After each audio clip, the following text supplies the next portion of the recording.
So today is technically the last day. This is stock suspension.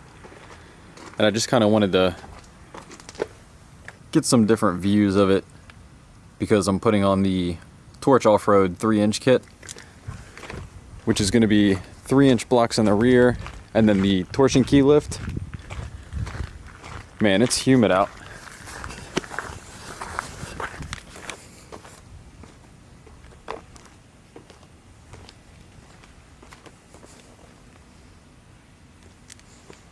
So when I do this lift, I'm also going to be using these extended shocks, and I went with the Rancho, let's see, yeah, there we go, part of the RS 5000 line. I kind of think these make it look cheap, and I understand what their purpose is, to keep like debris and dust and rocks flinging back up.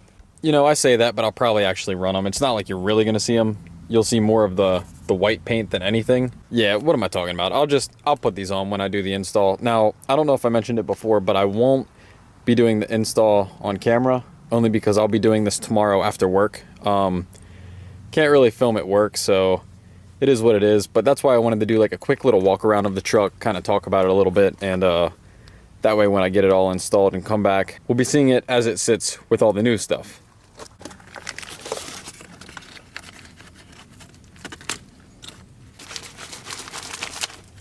I kind of just wanted to go ahead and show you kind of what the kit comes with. So it's got the replacement torsion keys. There's another one right under it. And then here is, you can probably see a little bit of the new U-bolt hardware. And then right here, you can see the ends of the new blocks that'll be added to the rear. I just don't want to take this out because I kind of got to put all this cluster together, so it's not jumping all over the place when I make it to work tomorrow, and just one less thing to worry about. And you know, I'm more curious in showing you guys the final result. There are a couple channels out there who actually have used this kit, so if you wanted to see all the components and stuff like that, I definitely recommend checking theirs out, because they do more of a full in-depth install, which is actually really cool, and it's actually what sold me on getting this kit for the time being. I do plan on jumping to a 6-inch rough country lift, or you know, maybe like a zone or something like that. But right now, just to get my little lifted fix and just to have like a little upgrade over some of the stock parts, I think this will work wonders. So next time we come back, we will see the truck with all the updated parts. So this is how the truck currently sits now on the 3-inch lift. So I'll start here in the back, which was actually the easiest part. Actually, this might be a better angle.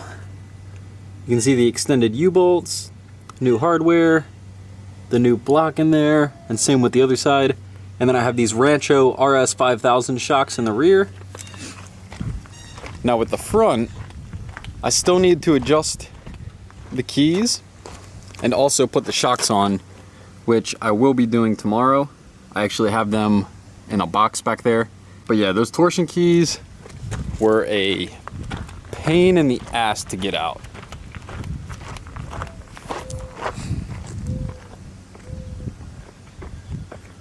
But just the rear looks so much better right now. And it's kind of weird to think that it's a 3-inch lift, but I guess riding around stock for so long, you just get used to that. So this is looking nice. And I don't remember if I mentioned it in the other video, but I found these fender flares, like stock body ones, off of a Suburban, I think, or a Yukon. I'm just waiting for paint to come in so I can paint match them. And then I also have the little fender trim, the rubber stuff to go around to make it look a little bit cleaner. But yeah, I know it's not the most exciting video, but I kind of just wanted to do something to showcase it a little bit, especially obviously since I wasn't able to do the filming at work. Haven't decided if I want to keep these wheels yet or not. I kind of like them. But then again, I also feel like if I throw some 33s on, it'll look a lot better. But truthfully, 31s don't look bad at all. Let me get a wider view again. Like, it doesn't completely fill out the fender wells, but it's not hateful, you know? So that's pretty much the summary of the Torch Off-Road 3-inch kit. Man, I'm pretty hype about it, not gonna lie. But yeah, I think that's it for this one, and I will catch you guys in the next one.